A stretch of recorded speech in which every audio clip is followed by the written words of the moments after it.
Buenos días para todos. Hoy sigo con mi cámara arbitraria sin funcionar, pero les quiero dar la bienvenida en nombre de la FUIB en Casa, a tanto a los invitados como a los asistentes a otra conversación de esta programación virtual que hoy cumple su séptimo día. La Feria Internacional del Libro quiere decir que está aquí, que seguimos y que nos reafirmamos en nuestra vocación de traspasar las fronteras que nos separan a uno de otros. Hoy los convocamos a un nuevo debate que organizamos en conjunto con la red Conversa, que tiene como objetivo divulgar la fortaleza de los fondos editoriales académicos del país, y no solo en términos estrictamente universitarios, sino en relación directa con todos los problemas y los debates en torno al individuo y a la sociedad. Quiero, antes de dar la palabra a los invitados, agradecer a Siglo del Hombre, que hace parte de esta red y quien es el encargado de la conversación de esta mañana. Muchas gracias pues a Carlos Manuel, a Daniel Bonilla y a Felipe González por aceptar esta invitación virtual. Felipe, doy pues en sus manos la moderación de la mesa y le cedo la palabra de una vez sin más preámbulos. Muchas gracias a todos. Gracias, Olga. Pues le quiero dar la bienvenida a todos a este debate que vamos a tener bajo digamos, como nuestro tema será Dime dónde publicas y te diré quién eres. El juego de las etiquetas, escapar o aprovechar. Y, digamos, esta idea de acercar como la academia a diferentes artes, en este caso la literatura y el periodismo. Por eso tenemos hoy a dos invitados, a Daniel Bonilla, que es profesor titular, digamos, de la Facultad de Derecho de los Andes, que tiene doctorado y maestría en la Universidad de Yale, profesor invitado en varias universidades, director de la colección Nuevo Pensamiento Jurídico y de la colección Textos Útiles, Derecho de Interés Público. Tiene varias publicaciones como El Constitucionalismo en el Continente Americano, Los Mandarines del Derecho, La Geopolítica del Conocimiento Jurídico, y un libro que está próximo a salir y que yo se los recomiendo mucho, Los Bárbaros Jurídicos, Identidad, Derecho Comparado Moderno y el Sur Global, digamos que está por salir. Eh, Cuando pues, todos tengamos la oportunidad, los invito a que lo lean. También tenemos a Carlos Manuel Álvarez, cubano, nació en Matanzas, estudió periodismo en la Universidad de La Habana, fundó una revista independiente que se llamó El Estornudo, ha publicado textos en el New York Times, en la BBC, Washington Post, en El Malpensante, en Letras Libres. Tiene varios libros también, La tarde de los sucesos definitivos, La tribu, Retratos de Cuba, que son una serie, digamos como lo dice el mismo título, de retratos sobre toda esta Cuba actual, de además la Cuba después de Fidel, digamos que también es muy interesante. Y Los Caídos, que es su primera novela, publicada en la editorial Sexto Piso, eh, que también es una novela, digamos, muy interesante para entender, digamos, todo lo que pasa en Cuba y, digamos, también todo es un retrato muy bonito de una familia que también los invito a que lo busquen.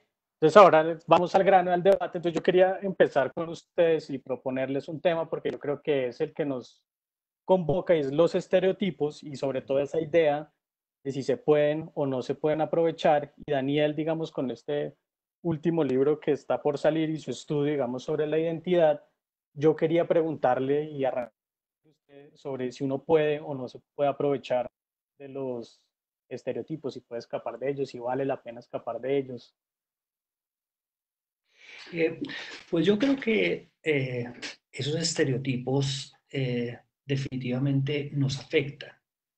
En ocasiones nos afectan negativamente, en ocasiones pueden ser utilizados de manera estratégica para que nos afecten positivamente. Sin embargo, creo que en términos generales, cuando se usan esos estereotipos por razones estratégicas, hay que tener cuidado de que en última instancia eh, no se termine reproduciendo el estereotipo, que en sí mismo lo que hace es descomplejizar, quitarle matices a una realidad que es muy heterogénea y muy compleja, con una gran cantidad de variables que los estereotipos no son capaces de ver. Entonces yo creo que las distintas coyunturas le permiten al sujeto tomar distintas decisiones sobre cómo enfrentar o cómo usar esos estereotipos. Pero en términos macro, diría yo que resulta políticamente útil es cuestionarlos. Y claro, esa no es una tarea individual, es una tarea colectiva eh, que es de largo plazo. Y Carlos Manuel, ¿tú qué crees? ¿Uno sí se puede aprovechar de los estereotipos o siempre debe rehuir de ellos? Sí, yo creo que hay como un nudo ciego interesante alrededor de este tema, que es el siguiente, al menos en el ámbito cultural al que uno pertenece, en el que uno se desarrolla socialmente. Uno no percibe muchas veces, lo digo como juez y como parte, no estoy diciendo que yo haya escapado de eso necesariamente, ni mucho menos, cómo hay a nivel de discurso una crítica hacia esos estereotipos que se crean alrededor de uno y que uno también alimenta, pero luego como en el terreno práctico hay un aprovechamiento de ese estereotipo, no se le saca, hay una especie de lucro también del estereotipo, de lo que se supone que eres tú, de a quién respondes, sobre qué hablas, hay como una especie de segmentación de la cultura, de las identidades, y entonces son como suerte de nichos que uno ocupa, y si no tienes, digamos, como una alerta crítica sobre eso y lo recibes de manera pasiva, terminas convirtiéndote solamente, sabes, como en la voz autorizada, digamos, de determinada parcela, completamente domesticado ya sea por el mercado o por la industria cultural en sus términos más conservadores. Entonces es un terreno bastante peligroso porque por otra parte la idea de escapar de los estereotipos a mí siempre me parece, o sea, la idea de hacer un esfuerzo extra por escapar de determinados estereotipos, por escapar de lo que se supone que tú eres, siempre me parece que produce el efecto contrario, lo que hace es adentrarte más en ese estereotipo, ¿no? Eh, Hay un texto que es un texto bastante sencillo, pero que es un texto, creo yo, para cualquier escritor en español bastante regular y también bastante conocido, que es El escritor argentino y la tradición, una conferencia que de Borges desde 1932, bastante joven, donde si mal no recuerdo termina diciendo que bien la condición argentina de la condición nacional de los escritores argentinos o bien era un fatalismo y no había nada que hacer porque no se podía escapar de eso, o bien era una máscara. Probablemente no haya ni siquiera una disyuntiva hoy entre una de estas dos cosas, ¿no? Que es como él las propone en términos de justaposición. Yo creo que ese fatalismo es una máscara en sí, y creo que contra eso, en un sentido, no hay nada que hacer. Uno tendría que hacer su obra y escribir, y como él dice en ese caso, pero yo creo que sirve para todos y para cualquier cultura, la pensemos en términos de lenguaje, en términos nacionales, en términos más amplios, en términos hemisferios, en términos occidentales, como queramos verlo. Eh, si, si lo haces bien, finalmente eso va a contribuir a la cultura específica a la que perteneces y te va a convertir también en un buen o en un tolerable escritor. En última instancia, de eso es de lo que se trata, ¿no? Luego podemos debatir sobre la manera en que si bien yo creo que esa lucha deliberada por escapar de un estereotipo no hace más que caricaturizarse, eh, también creo que no se puede tener una actitud pasiva ante eso, ¿no? En algún momento hay que ejercer algún juicio crítico y hay que saber manejar bien lo que tú eres, sin ningún tipo de rechazo, sin ningún tipo de rechazo absoluto, que es gratuito, insisto, pero por otra parte sí eh, repeler eso, porque normalmente esos estereotipos o que se cree que son, por ejemplo, en mi caso, que son las marcas identitarias de una nación, de lo que te definen, más bien es una mirada extranjera y exótica sobre lo que se supone que es ese país o esa cultura a la que pertenece. No tiene absolutamente o muy poco que ver con el lugar en el que tú estás instalado, en el que estás pensando y en el que estás operando, ¿no? Y Tal ahí, vez, sí, sí, Daniel. gracias, Felipe. Siguiendo con el argumento de Carlos, pero yo quisiera mencionar dos cosas. La primera es un ejemplo de estas ambigüedades con respecto al uso estratégico o simplemente al uso de los estereotipos. Y es cuando te invitan a un seminario o te invitan a publicar o te abren la posibilidad de publicar en una editorial que en el medio es considerada como sólida, en donde se publican buenos libros en tu área. Entonces, por un lado, en ocasiones te invitan al seminario, te invitan a publicar en esa colección, porque tú eres el representante, como decía Carlos, de una parcela específica, ¿cierto? Bien, eres el latinoamericano o eres el miembro del sur global, y esa voz se argumenta entre los organizadores o los editores los organizadores del seminario, los editores de la colección, hay que oírla.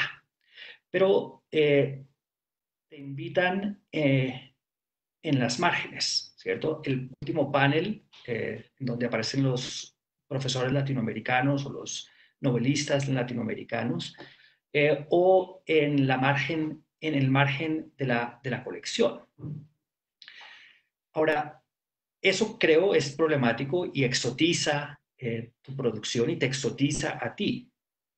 Por el otro lado, parecería que es estratégicamente valioso entrar en esos espacios de difusión de conocimiento, ¿cierto?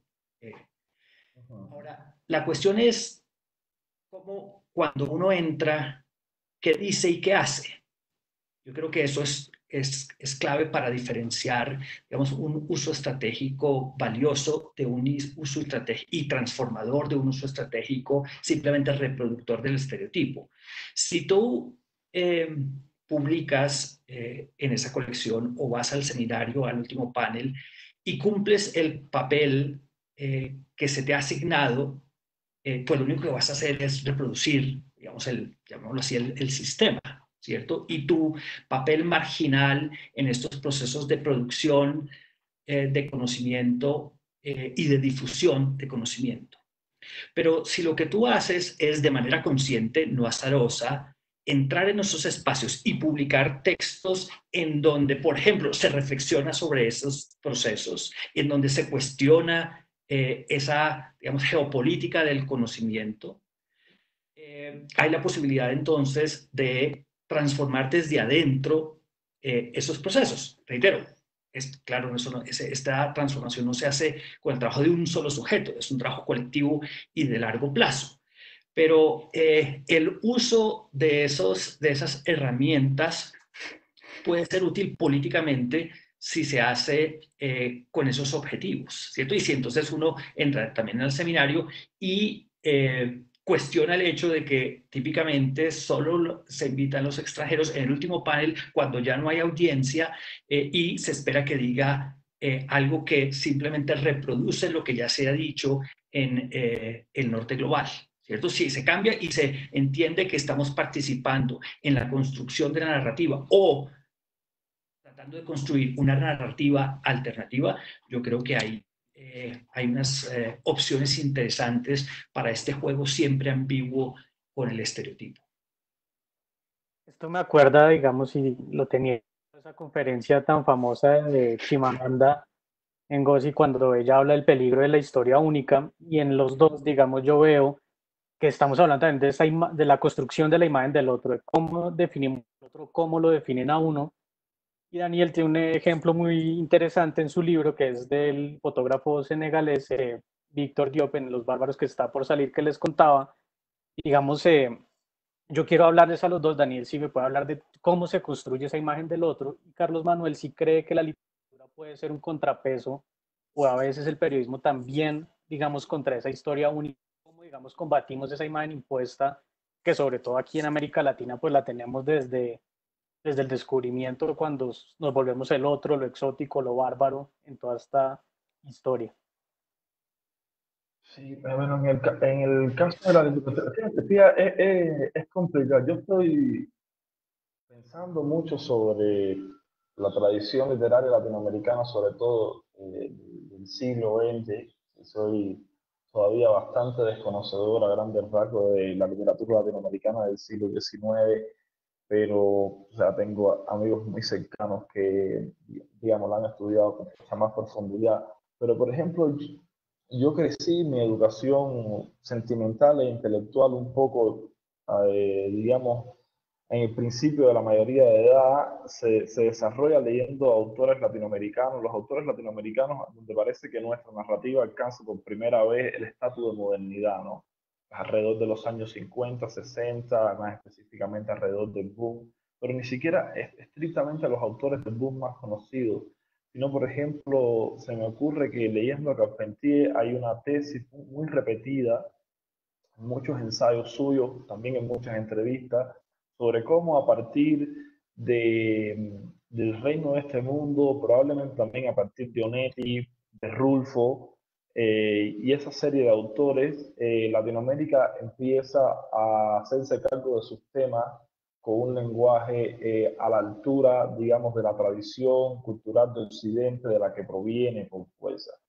Y cómo grandes novelas de la primera mitad del siglo XX, sobre todo los primeros 30, 40 años, son novelas que si bien ya tienen una fortaleza narrativa importante y empiezan a contar el continente, incluso en términos telúricos, hacerse cargo del territorio y del lenguaje que va con ese territorio, son novelas, las llamadas novelas de la tierra, que todavía, según este juicio, peca de cierto exotismo, peca de cierto color local, etcétera. Visto a la luz de los años, yo no estaría tan seguro de eso.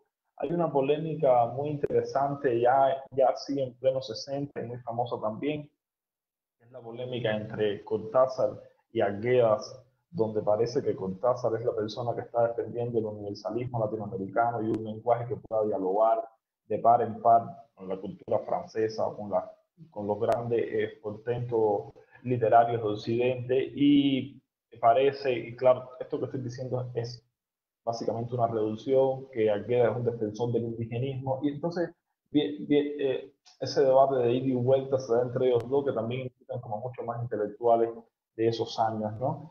Bueno, visto hoy, a mí me parece la literatura de Arguedas mucho menos estereotipada, mucho menos color local, mucho menos diluida y ligera que la literatura de Cortázar, y mucho más representativa de lo que vendríamos siendo en términos culturales. Me parece que incluso en esa especie de traducción que se hace de los temas para que sean temas perfectamente digeribles, ¿no? O fácilmente digeribles a partir de determinados códigos culturales en determinados momentos, y que se parece que eso es Latinoamérica, me parece que hay ahí siempre, o podría haber, no necesariamente siempre, pero pasa mucho incluso en grandes autores como los que he citado, hay una literatura que desmerece y hay una literatura que a la larga va a envejecer.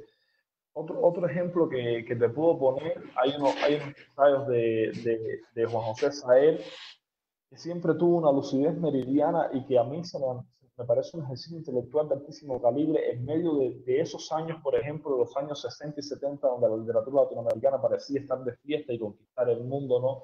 Tenía todo un aparato, y en muchas ocasiones más que justificado, un aparato de publicidad, de difusión, de distribución grandísimo detrás. Saer ya tenía grandes discusiones con los tópicos del boom, con las temáticas del boom, con la idea de Latinoamérica que manejaba el boom y que en su defecto manejaba el mundo también. Y Saer habla, y aquí hago una especie de cambio en un libro, en el concepto de la ficción, donde hay un ensayo que es magnífico sobre Sama.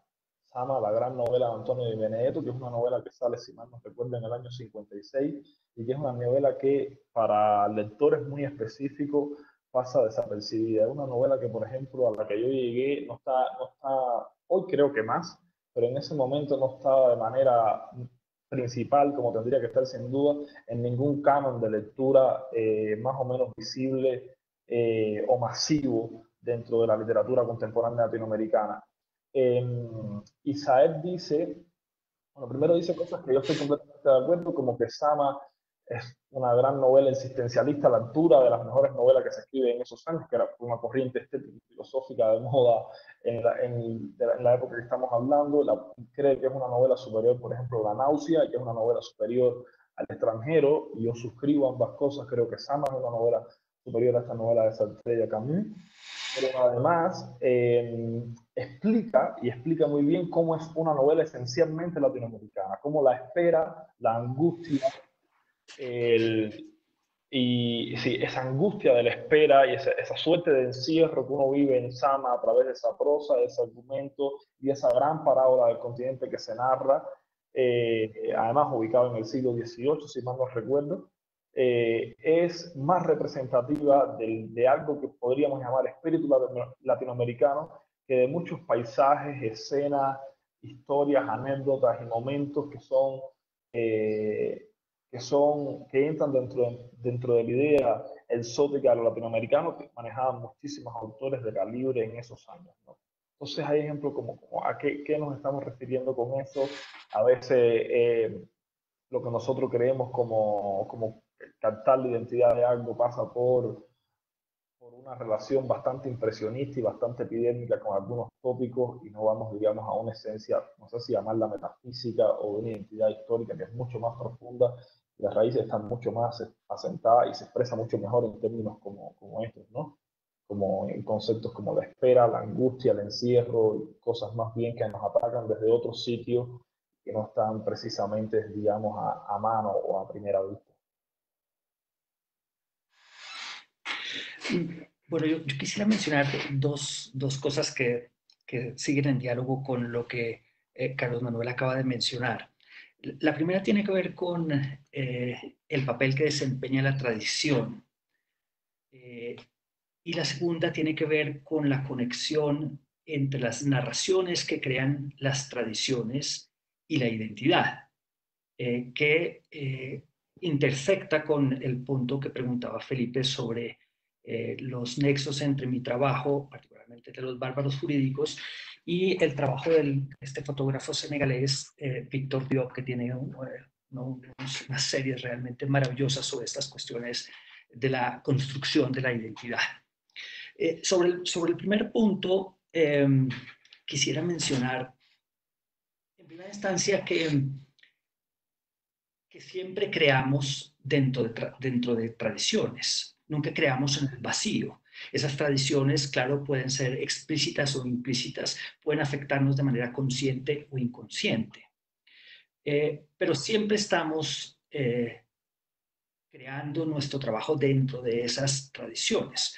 Ahora, claro, esas tradiciones pueden abrir posibilidades o cerrar posibilidades. Pueden ser una camisa de fuerza o pueden ser el pilar sobre el cual nos paramos para construir. Y resulta, creo, interesante notar la diferencia entre las tradiciones en Latinoamérica en las artes y las tradiciones en el derecho, donde se desarrolla mi trabajo. Porque como decía Carlos, en las artes y particularmente en la literatura, en Latinoamérica podemos encontrar una tradición o varias tradiciones, ¿cierto?, con las cuales podemos tener distintos tipos de relación, de cuestionamiento o de uso y de compromiso. Entonces podemos hablar, por ejemplo, del boom latinoamericano. Y nuestro trabajo puede nutrirse y seguir los caminos abiertos por esa tradición o cuestionarlo y apartarse y tratar de crear una nueva tradición. En el derecho resulta más complicado el tratar de ubicar cuál es esa tradición latinoamericana.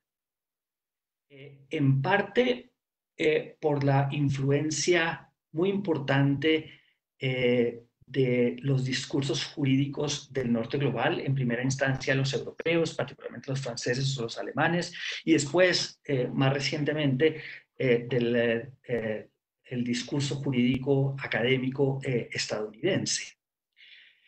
Y eso va de la mano con el hecho de que nuestra tradición jurídica ha sido una tradición en donde se forman típicamente los profesionales del derecho, es decir, los practicantes del derecho. Y no se entiende históricamente al derecho como un espacio de producción de conocimiento. Y en esa medida, entonces, la tradición para o pararse sobre ella o para cuestionarla, para el académico del derecho latinoamericano, está todavía en proceso de construcción. Es más difícil precisarla, encontrarla, que en el caso de la literatura o de otras artes, de la pintura. Si pensamos, por ejemplo, en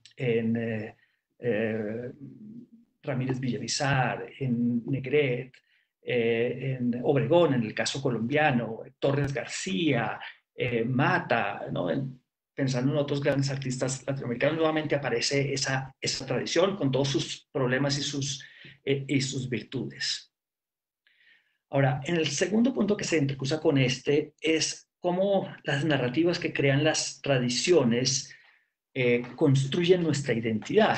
Yo creería, y es lo que trato de argumentar en la primera parte de los bárbaros jurídicos, que lo que da estabilidad a nuestras identidades es precisamente esas narrativas.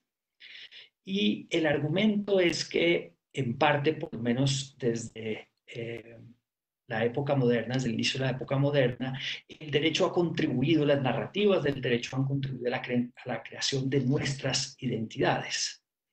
Y que en ese proceso de creación de identidades con una dimensión jurídica, el derecho comparado ha jugado un papel central, porque el derecho comparado es el encargado dentro del mundo jurídico de la construcción del yo y el otro. Y esa construcción de yo y el otro se hace a través de la interacción de los mismos, no se crean de manera aislada. Y si en mi caso yo trato de rastrear la manera como se ha construido esa identidad jurídica del otro a través del trabajo de autores paradigmáticos como Montesquieu o como Maine o como los autores del derecho comparado moderno como René David y Schweiger y Kotz, lo que hace Victor Diop es tratar de rastrear en las artes la identidad africana. Y es lo que hace en una serie magnífica que se llama Diáspora, es reproducir por medio de fotografías imágenes pictóricas de africanos que vivieron en Estados Unidos o en Europa y que jugaron un papel político o jurídico importante tanto en Europa y en Estados Unidos como en África. Y en esa medida, entonces, lo que creo yo que se pregunta, que es análogo al tipo de preguntas que yo hago en el campo del derecho, es, pues, ¿qué es África hoy? ¿Y qué es ser un africano? Y para responder a esas preguntas, él trata de ver cómo se construyen esas identidades dialógicamente, no a partir únicamente de la manera como yo me describo, digamos, solipsistamente, y cómo esa construcción dialógica de la identidad se da también en el tiempo. El ser africano, el ser algo hoy en África, el ser África hoy algo, está en parte condicionado por lo que fue África y los africanos en el pasado. Hay unas continuidades, pero también unas discontinuidades en las construcciones de esas identidades, que pasan también por ejes espaciales, ¿cierto? Que afectan la manera como entendemos la historia y que afectan la manera como entendemos quiénes somos como sujetos. Sí, y en esto también Daniel acaba de hablar otro tema que me parece que está también en nuestra pregunta y es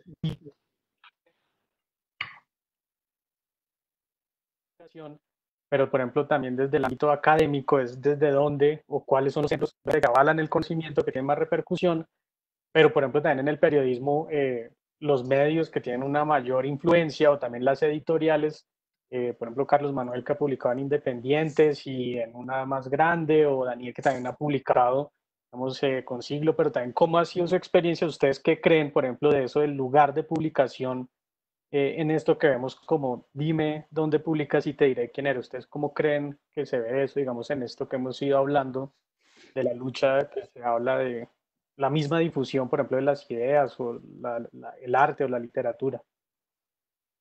A mí esos lugares me parecen fundamentales. Me parece que el escritor no está en lo absoluto desconectado desde el lugar en el que produce, incluso desde el lugar en el que se difunde esa producción suya. O sea, no es un ente completamente desconectado, ¿sabes?, del contexto puntual donde el acto creativo se da de manera ahistórica o a margen de circunstancias políticas, sociales y culturales muy concretas.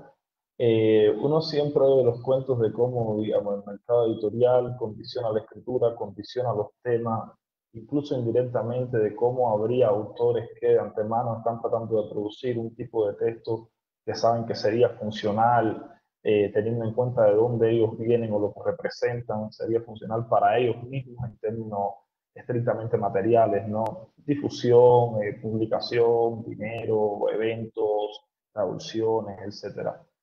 En mi caso particular tengo que decir, para ser fiel a la verdad, que yo estoy en ese sentido en un escenario bastante privilegiado por mi editorial y también por el círculo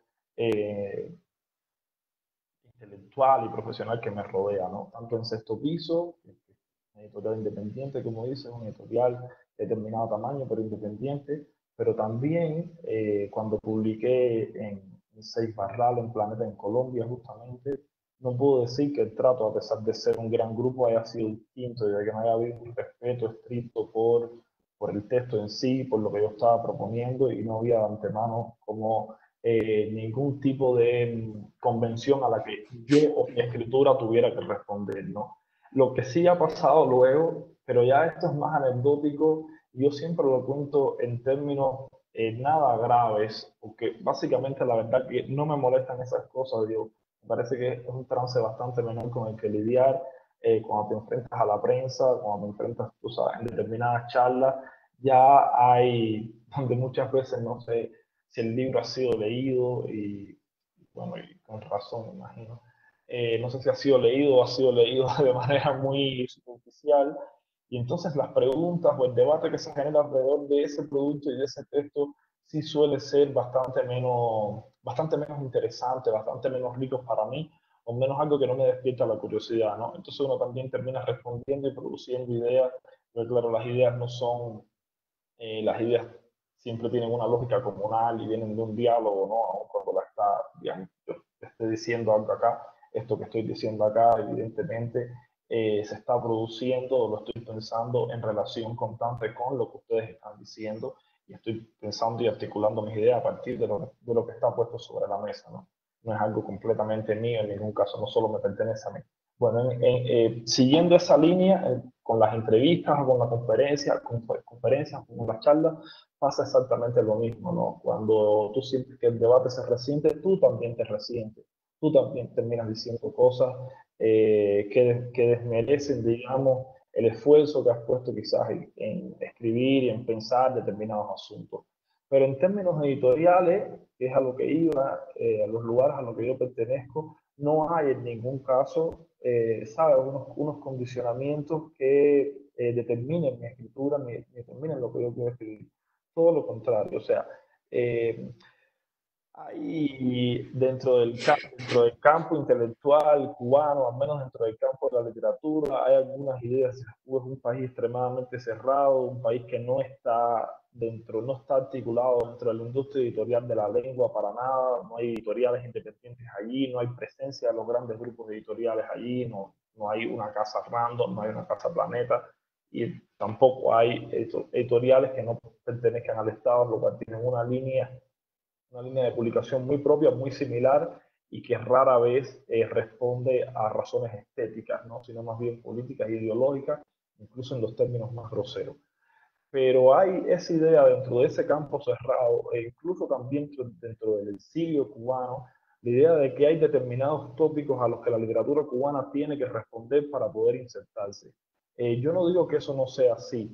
Uno de ellos, por ejemplo, que se maneja y a mí me parece falso, es que todavía la, el aparato cultural de Hispanoamérica tiene alguna especie de deuda sentimental e histórica con la Revolución Cubana y que por tanto habría textos que atacarían a la revolución, bueno, que ya no es revolución, pero a lo que viene siendo esa especie de cáscara sin pulpa.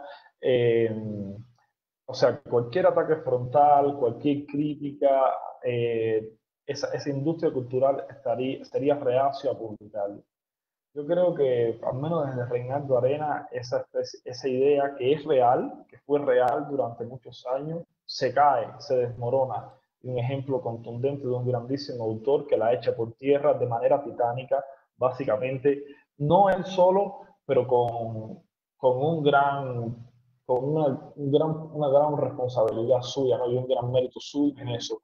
Y luego la otra idea es que uno tiene que recurrir entonces a algunos tópicos que no vienen, que, claro, están dentro de la producción cultural de cualquier país, pero que no vienen propiamente dentro de la literatura, ¿no? Tópicos que tienen más que ver con la publicidad, con los medios de prensa, con lo que sacan los periódicos, ¿sabes? Con cierta idea pop que habría de Cuba, que hay una idea pop de casi de cada país o de cada territorio, de lo que se supone que son los clichés. Entonces habría que responder a eso, ¿no? Insertar una mulata por acá, poner dos palmeras allá, o sea, ese tipo de cosas. Eso me parece, a mí, yo no solo que no me interese hacerlo, sino que nunca me he enfrentado a nadie que me haya pedido semejante despropósito, ¿no?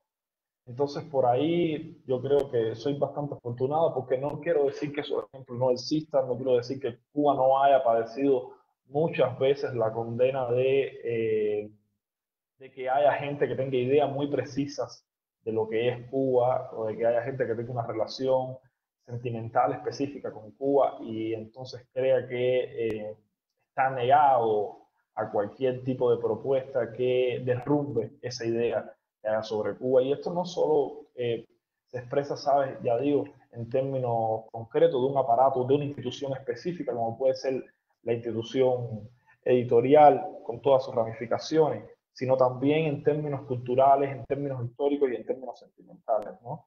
Me refiero a la izquierda latinoamericana, lo que se espera que sea Cuba, las batallas que hay que dar, incluso desde un mismo pensamiento de izquierda, de cómo contra esa izquierda nociva, contra esa izquierda canalla, cobarde.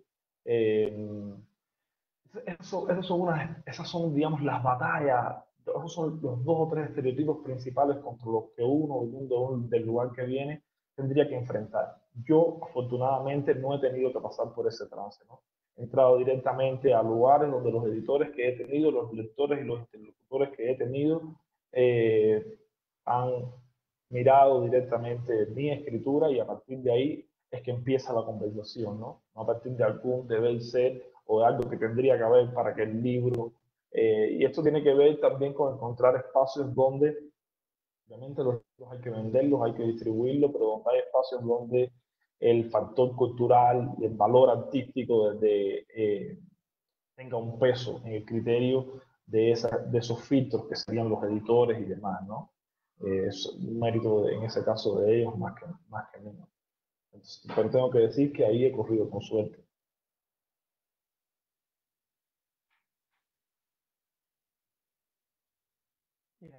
Pues, Gracias. la publicación. Felipe, yo diría que en el caso de los libros académicos y particularmente los libros académicos en el derecho la situación es un poco distinta. Y lo es por varias razones. La primera es porque el mercado editorial está tremendamente fragmentado. No hay el equivalente en los libros académicos y particularmente en los libros académicos del derecho a una casa editorial como Planeta o a Random Mondadori, ¿cierto? Claro, es también un mercado más especializado, ¿cierto? Un mercado que típicamente no llega al ciudadano común, sino a espacios mucho más reducidos y mucho más técnicos, digámoslo así.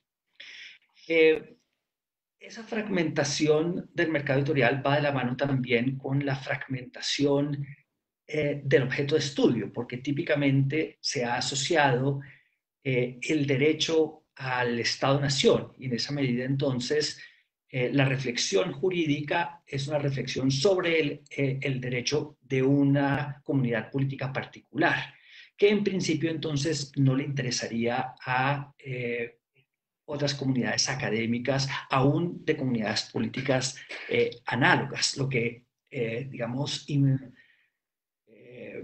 fortalece esta fragmentación, ¿cierto?, en la difusión del conocimiento jurídico que se crea.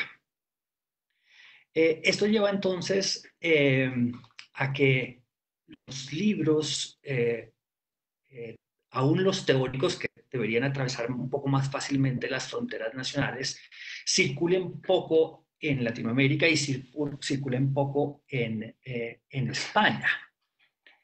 Lo que hace entonces difícil la difusión de la producción local y la interacción entre los distintos tipos de producciones académicas, generar, digamos, un diálogo crítico que permita pensar más ampliamente nuestros objetos de estudio.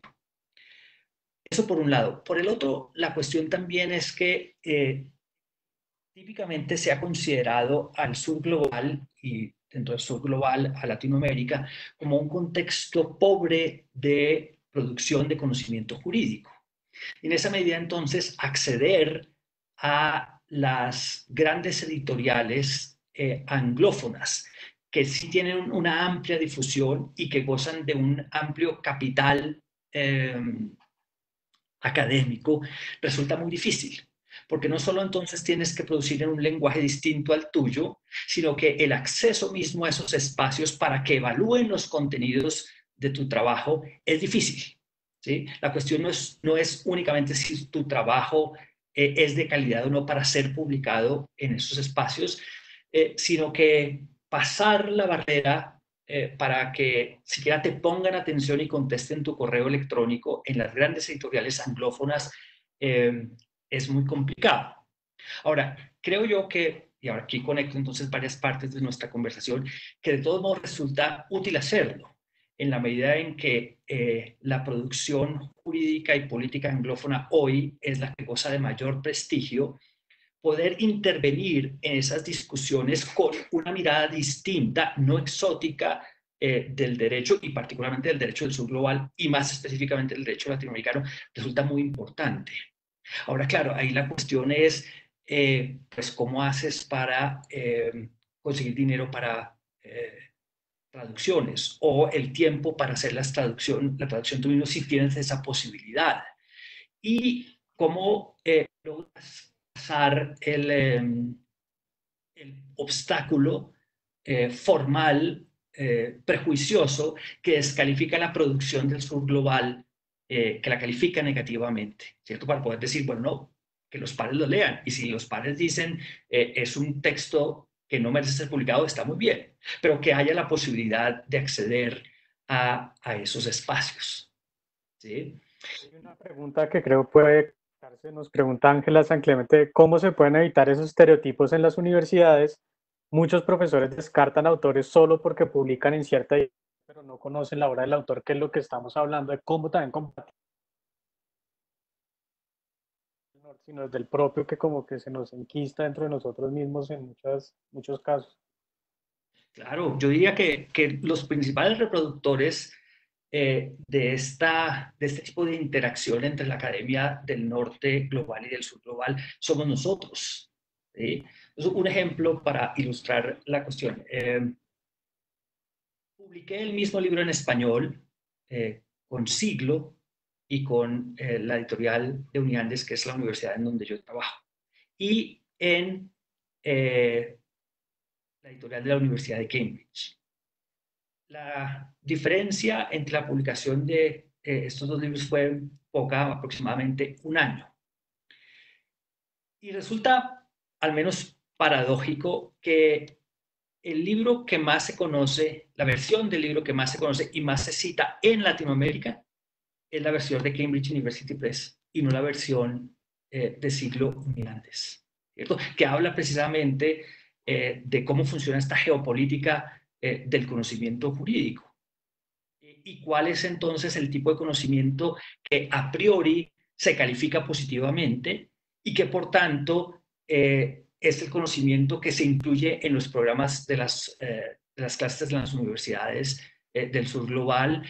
¿Cuáles son los textos que se citan? ¿Cuáles son los textos que se discuten en los seminarios? Y por tanto, ¿cuál es el grado de difusión que tiene el trabajo que tú haces?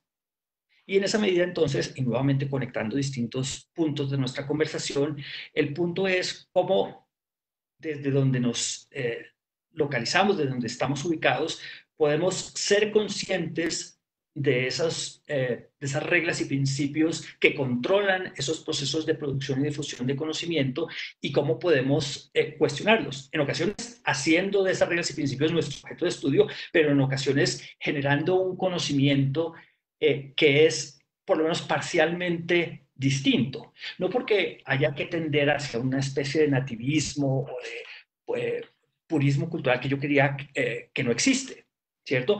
Pero sí tratando de contribuir a esa narrativa dominante sobre el derecho y la política desde los contextos en los que estamos ubicados, que generan entonces intereses, anhelos, críticas distintas a las que el mismo tipo de discusión se genera en otro tipo de contextos como los de países del norte global. O para no solo entonces contribuir a esa narrativa, sino para crear una narrativa alternativa, aunque evidentemente ese es un reto mayor. Y aquí me conecta, esto sí es para los dos. Digamos, todo lo que hemos hablado también ve que en muchas disciplinas, nos escribe Joana, el aporte latinoamericano por lo pronto se sigue percibiendo como algo exótico. Empezar a quebrar ese paradigma, digamos, lo que uno ve también, que hablamos de la publicación en otros lados, pero en literatura, que también un autor latinoamericano se le pide, entre comillas, porque tampoco es obligación que no que hable de eso exótico, pero digamos, cómo romper con esa idea del bárbaro que seguimos siendo para unas miradas, todos ustedes que piensan cómo se podría lograr esto, que también era una idea que yo tenía de cómo resistir a esos estereotipos, o sea, cómo es nuestro ataque, llamar de algún modo.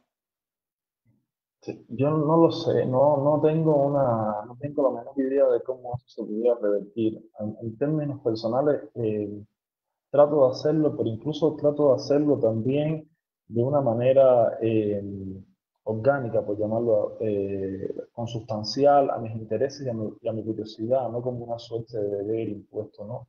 Y esto justamente puede pasar, digo, hacer ese cambio de paradigma, intentar hacer ese cambio de paradigma, intentar desviar la mirada hacia otro sitio, que es un sitio mucho más cercano a uno, o en última instancia mirarme a mí entendido como alguien que forma parte de una tradición, que viene de un saber específico.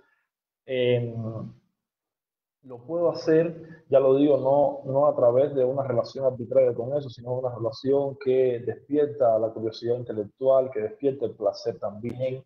Entonces yo creo que eso es lo primero y que es una buena noticia, que es algo que tendríamos que hacer, pero no lo tendríamos que hacer, ¿sabes?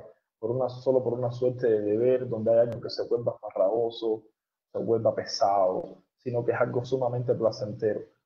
Esto que hasta ahora está en el plano de la abstracción, yo quiero aterrizarlo con un par de ejemplos. En mi caso, apartándome un poco de la literatura, pero no tanto, pero puedo hablar del periodismo, puedo hablar de la crónica o de las tradiciones que se enseñan hoy. Y lo digo porque yo he ofrecido en ocasiones un par de talleres sobre periodismo, sobre crónica, además de que estudié periodismo, o sea, he estado en los dos lugares de un aula en ese sentido, no así en la literatura, no estudié literatura, ni tampoco he dado ningún taller sobre literatura, y tampoco estoy en el rango de mis intereses. Pero bueno, lo que iba es que, por ejemplo, yo recuerdo en la universidad, y pasa así en el resto de Latinoamérica, el lugar central, canónico que tiene todo el nuevo periodismo norteamericano. A mí eso me parece provechoso como una puerta de entrada, si se quiere. No tengo por qué rechazar eso. Y lo que no me parece provechoso es creer que esa puerta de entrada es también el lugar definitivo o el lugar donde alcanza una mayor profundidad estética y una mayor complejidad ética y moral el ejercicio de la crónica, ¿no? Porque no es así, ni antes ni después, ni hay que ir tan lejos para encontrar eso, ¿no? Y también hablar en términos de ir tan lejos ya son términos que provocan un ruido. Porque ese ejemplo no está lejos de mí. Capote, Myler, Wolf no están lejos de mí en el sentido de que hay un acceso directo a esa lectura, como habría un acceso directo a la lectura de Rodolfo Walsh, por ejemplo. Lo que sí me incomoda a mí, donde yo tengo un ruido, es donde no hay una suerte o hay muy escasamente una suerte de ejercicio crítico sobre esas lecturas y sobre esas propuestas estéticas, ¿no? Entonces, por ejemplo, la idea de que la idea de que el nuevo periodismo, de que el ejercicio de la crónica, que es algo que está muy instaurado a nivel académico, en el estudio del periodismo en Latinoamérica, empieza o de alguna manera orbita de manera centrada alrededor de esos años y de esos autores, es una idea completamente errada. A mí esa idea errada, insisto, me gusta en la manera en que luego puede ser rebatida. Sí, luego yo también adquiero todas las herramientas para darme cuenta de que esa puerta de entrada a la curiosidad es algo que en algún momento hay que derribar, ¿no? Hay que matar al padre. ¿Por qué lo digo? Porque el ejercicio de la crónica obviamente es muy anterior con ejemplos de igual complejidad o más que los que ahí hay. Y, y, y no solo eso, sino que hay también como referentes que son mucho más cercanos, mucho más abiertos y mucho más provechosos incluso para desenquistar el ejercicio de la crónica que se hace hoy, que es ahí a donde voy. Porque no es solo, digamos, que yo empiezo a buscar otros referentes, como pueden ser, en mi caso muy particular, la lectura de John Reed, que es también un autor gringo y un autor fundamental que me parece superior a todos o casi todos los autores del nuevo periodismo, por ejemplo, a la lectura exhaustiva que está ahí, y yo creo que se nombra, se dice, un poco se manosea, pero no hay una lectura a fondo, por ejemplo, de las crónicas martianas, o al menos no creo que esté incorporado ese saber en la escritura de la crónica latinoamericana, todas las crónicas de las escenas norteamericanas que escribe Martí cuando vivió en New York. Y viéndolo más atrás, hay un par de libros capitales y fundamentales como son los comentarios reales de Inca Garcilaso o la verdadera historia de la conquista de la Nueva España.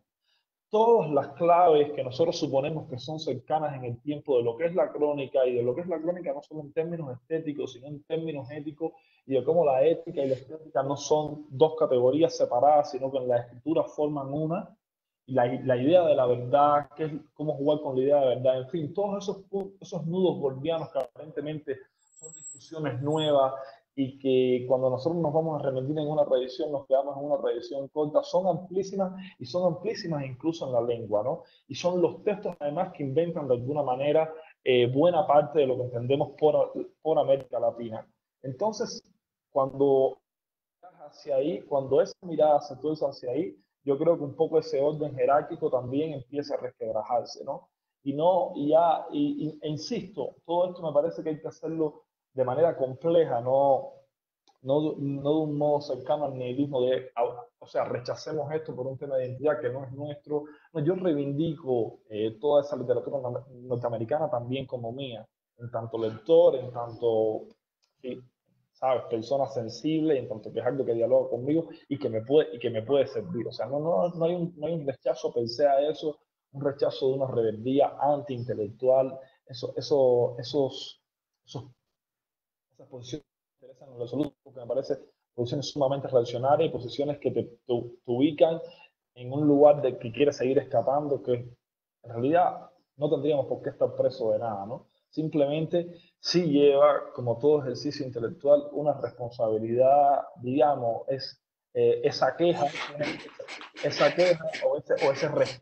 o ese rechazo a estos órdenes jerárquicos de los que estamos hablando, lleva trabajo de parte de uno, ¿no? Lleva un esfuerzo de parte de uno, lleva lecturas de parte de uno, y solo así se va a alcanzar esa libertad creativa y esa soltura a la hora de moverte por distintos espacios, distintos rangos, distintos planos, hasta que normalices y te sientas como heredero de toda esa cultura amplísima, ¿no?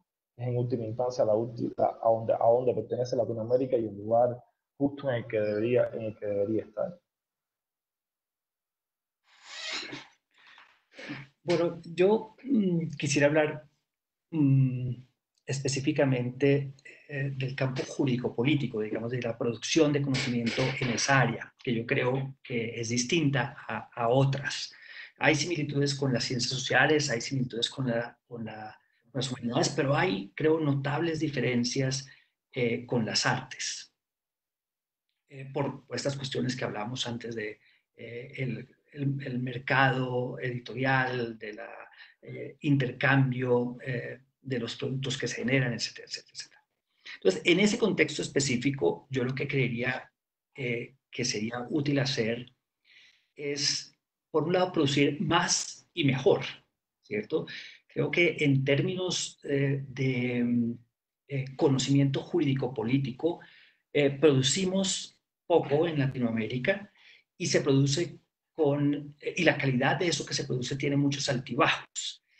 En parte porque la tradición que ha sido dominante de producción de conocimiento jurídico es una tradición comprometida con esta idea de la sistematicidad. Lo que hace el académico del derecho, lo que hace el intelectual del derecho, es sistematizar las normas jurídicas, es crear relaciones tan precisas como sea posible entre los distintos componentes de ese sistema normativo y ayudar también a precisar cuáles son sus contenidos. Y eso ha generado un producto que es, creo yo, intelectualmente no tan atractivo, que es el tratado. Y es el producto con el que se han educado por décadas a los estudiantes de derecho y que resulta muy poco atractivo, muy poco retador intelectualmente, que empobrece al derecho y empobrece la manera como se forma a las nuevas generaciones de académicos del derecho. En esa medida, entonces, no solo hay que producir más, sino hay que producir mejor, generar otro tipo de productos académicos en lo jurídico-político. Y eso, creo yo, pasa también por lo individual y por lo colectivo. Por lo individual, porque creo que tiene que ver con una cuestión de posicionamiento político, de cómo nos relacionamos con la tradición, ¿cierto? Y yo comparto con Carlos que la idea de defender, digamos, lo que se produce acá o producir algo que supuestamente materializaría lo que somos, lleva, digamos, a un esencialismo, a una naturalización que es muy problemática y que yo creo que políticamente es difícil, digamos, es indeseable y académicamente sería muy difícil de defender. En esa medida, entonces, la cuestión es cómo interactuamos con los productos que se generan acá y los productos maravillosos que se generan en otras partes del mundo, ¿cierto? Cómo aprendemos, pero también cómo contribuimos a que los otros aprendan. Y por tanto, entonces, es una cuestión de actitud frente a las narrativas existentes y una actitud que dice, yo puedo contribuir a co-crear esa narrativa o a co-crear nuevas narrativas, ¿sí? Pero para que eso suceda, creo que también debe materializarse la dimensión colectiva, porque se necesita entonces una serie de decisiones político-económicas, ¿cierto? Por ejemplo, en el caso del derecho y de la política, ¿cómo hacemos para que nuestras universidades contraten profesores de tiempo completo, que efectivamente van a estar dedicados a producir conocimiento jurídico-político distinto al de los tratados?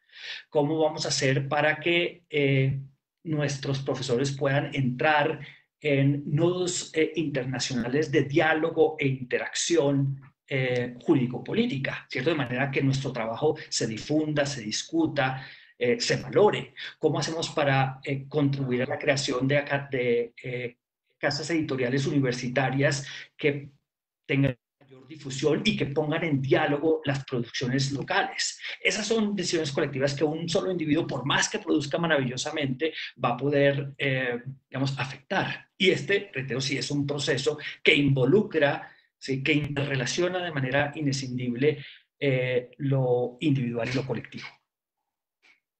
Sí, total. Yo vine a conocer, por ejemplo, creo que la dimensión colectiva es fundamental y es decisiva, ¿no? Lo que no veo es la manera en que podamos articularla, digamos, a cortísimo plazo, pero supongo que es un sedimento y es una tarea larga que no hay que ver el resultado inmediato para emprenderla, o sea, no hay que solo guiarse por eso a la hora. Yo, para poner un ejemplo, creo que grafica todo lo que dice Daniel, no sé, vine a descubrir, para mi pesar, muy recientemente, o sea, una persona muy importante para mí, pero yo hace un mes solo, un poco más, a gran pensador colombiano como Estanislao Zuleta.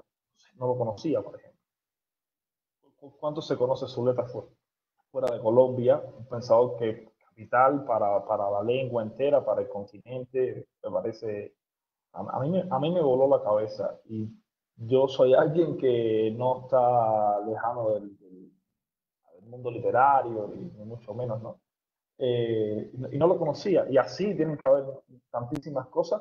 Y no estoy reivindicando ahora, poniendo el ejemplo de Zuleta, por ejemplo, que sea, no porque sea un autor colombiano, no porque sea un autor desconocido, sino en primera instancia porque es un gran pensador, un gran filósofo, ¿no? Ese es el asunto principal de por qué estoy hablando. Luego es colombiano, luego es desconocido, y luego cumple, es un ejemplo de todo lo que venimos hablando. Pero lo cumple justamente no por estas cuestiones, ¿no? Sino porque alcanza esta categoría en su pensamiento, en su complejidad y en su propuesta.